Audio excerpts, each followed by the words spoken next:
Bharatiya Janata party को आपने मौका दिया, इस बात के साथ मौका दिया कि वो आपके दुख दर्द दूर करेंगे। और उन्होंने कहा, देश के प्रधानमंत्री ने कहा कि मैं पिछड़ी मां का बेटा हूं। लेकिन आप बताओ, क्या पिछड़े वर्ग की एक समस्या हल हुई? क्या मंडल कमीशन की बाकी सिफारिशें लागू हुई? क्या 27% मिलने वाला आरक्षण बढ़ के 52% हुआ? क्या धनगति राजपाट में हिस्सेदारी मिली? जो मिला था, जो मिल रहा था, उसको भी छीनने का काम इस सरकार ने किया।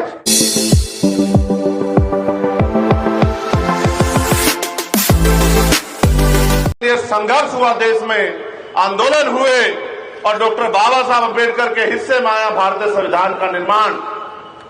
और मैं धन्यवाद देता हूं उस पल को, उन सभी सहयोगियों को, जिनमें संत राम बी प्रजापति जी को भी हमें याद करना पड़ेगा कि उनका बहुत बड़ा जाति पातिक तोड़क मंडल बनाया। और बाबा साहब अम्बेडकर जब उस सभा में नहीं बोल पाए तो उन्होंने किताब लिखी, एनिहिलेशन ऑफ कास्ट, जाति का विनाश, उनका भी योगदान है। तो महसूस कीजिए, इतने अंधेरे में उजाले की किरण 26 जनवरी 1950 को हमारे जीवन में आई और यह तय हुआ कि रानी का बेटा राजा नहीं बनेगा, राजा वो बनेगा जिसको जनता बैलेट से वोट देके भेजेगी। मैं मेरी मातृशक्ति का भी धन्यवाद करता हूं जो हजारों की संख्या में यहां उपस्थित है। मातृशक्ति है तो जीवन है और हम तो ऋणी हैं। आप जैसी मां ने हमें जन्म दिया, अगर ये मां ना होती तो हमारे जीवन में हमारा जीवन नहीं होता, हमारा छोड़िए किसी पुरुष का जीवन नहीं होता। मैं मातृशक्ति का भी धन्यवाद देता हूं। ये लोकतंत्र है। जब बाबा साहब ने वोट का अधिकार दिलाया, अगर आप कॉन्स्टिट्यूशन असेंबली की डिबेट पढ़ोगे तो आपको पता लगेगा कि जो स्थापित लोग थे वो विरोध कर रहे थे। उनका विरोध ये था कि वोट देने का अधिकार उनको मिले जो पैसे वाले हैं, वोट देने का अधिकार उनको मिले जो लगान देते हैं, जिन पर जमीन है, जो जमींदार हैं, वोट देने का अधिकार उनको मिले जो शिक्षित हैं, वेल एजुकेटेड हैं, जो उद्योगपति हैं। लेकिन बाबा साहब ने कहा कि चंद लोग अगर फैसला करेंगे तो ये लोकतंत्र नहीं बन पाएगा। असल लोकतंत्र तब बनेगा जब जनता फैसला करेगी और बहुसंख्यक लोग अपने मत से फैसला करेंगे कि कुर्सी पे कौन बैठेगा। जब हम आजाद नहीं थे तब हमें मजबूरी में कुर्सी पे बैठने का मौका हमारी जिंदगी में नहीं था। लेकिन आज तो हम लोग पढ़े लिखे, जागरूक, समझदार हो गए हैं और हमारे महापुरुषों ने भी समझाया कि अगर हमसे गलती हो जाए तो आप गलती मत करना। आप मुझे बताओ, कुशीनगर के लोगों, आज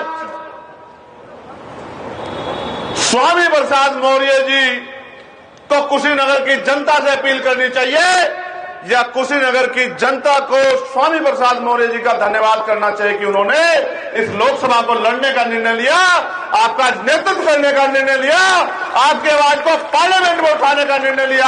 आप फैसला अपने आप करो। पिछले 10 साल से भारतीय जनता पार्टी को आपने मौका दिया, इस बात के साथ मौका दिया कि वो आपके दुख दर्द दूर करेंगे। और उन्होंने कहा, देश के प्रधानमंत्री ने कहा कि मैं पिछड़ी मां का बेटा हूं। लेकिन आप बताओ, क्या पिछड़े वर्ग की एक समस्या हल हुई? क्या मंडल कमीशन की बाकी सिफारिशें लागू हुई? क्या 27% मिलने वाला आरक्षण बढ़ के 52% हुआ? क्या धनगति राजपाट में हिस्सेदारी मिली?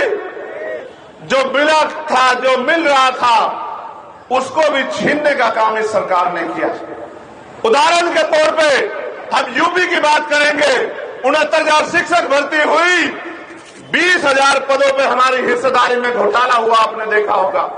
और 20,000 पद जिन पे दलित पिछड़ों के बच्चे कुर्सी में बैठ के, क्योंकि हमारे लिए नौकरी नौकरी नहीं है, हमारे लिए नौकरी अवसर है अपने समाज का हाथ पकड़ने का और अपने समाज को स्वाभिमान सम्मान की जिंदगी देने का। तो वो नौकरी मिलती तो 1 लाख परिवारों के जीवन में अवसर पैदा होते, उनसे मार्गदर्शन लेके अगले 1 लाख लोग तैयार होते। अभी मेरा एक छोटा भाई जिसने मुझे कागज दिया, नाम है अनिल कुमार, 6800 शिक्षक भर्ती में चयनित है। हमसे लिखा अगर ज्वाइनिंग मिल जाएगी तो 10,000 रुपए मैं आजीवन पार्टी फंड में जमा करूंगा। आप महसूस करो, उसकी दिल की इच्छा बड़ी मजबूत है। लेकिन ये 20,000 पद हमसे छीने किसने? उत्तर प्रदेश की सरकार ने, उनके शिक्षा मंत्री ने अपराध किया। हमने 4 दिन खुले आसमान में इको गार्डन में आंदोलन किया और एक बड़ा आंदोलन करके सरकार के घुटने टिकवा के 6,800 नियुक्तियां रिलीज कराने का काम किया।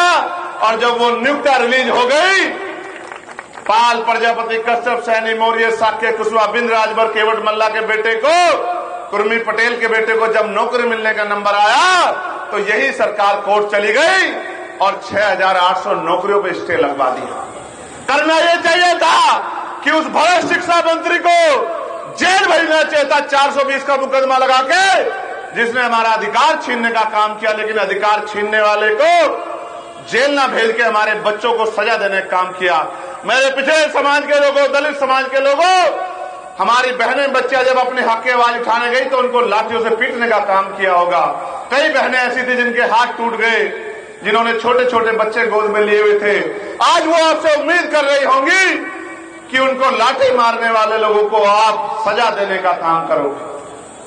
आपको याद होगा पुलिस की भर्ती, 48 लाख बच्चों ने फार्म भरा और पुलिस में कोई धन्ना सेठ उद्योगपति का बेटा नहीं जाता, आम दलित किसान पिछड़े मजदूर का बेटा जाता है। 48 लाख बच्चों ने फार्म भरा और 400 रुपए एक बच्चे से लिए। और जिस दिन पेपर देके हमारा बच्चा पेपर से बाहर निकला कि नौकरी मिलेगी, तो पेपर लीक हो गया। जब हमने आवाज उठाई तो मुख्यमंत्री जी ने कहा जो झूठ फैलाएगा मुकदमा दर्ज हो जाएगा। हमने कहा झूठ कौन फैला रहा है, ये तो तब पता लगेगा जब जांच होगी, फिर अपने आप भर्ती कैंसिल करी। दरोगा भर्ती में घोटाला हुआ, पटवारी भर्ती में घोटाला हुआ, सेक्रेटरी भर्ती में घोटाला हुआ। जो सरकार कॉलेज नहीं संभाल सकती, वो कानून व्यवस्था क्या संभालेगी? मीडिया इनकी बड़ाई कर देता है और ये एक दूसरे की पीठ पे हाथ थपथपाते हैं। सच ये है कि उत्तर प्रदेश में कानून व्यवस्था चौपट हो गई है।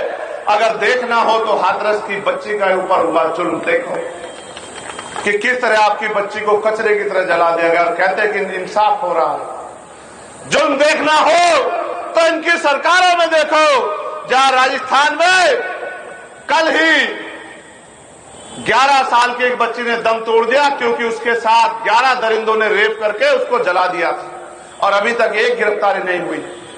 पीट पीट के रामेश्वर वाल्मीकि को मार दिया। हमारे कहने के बाद सरकार जागी। ये बात मैं आपसे इसलिए कह रहा हूं कि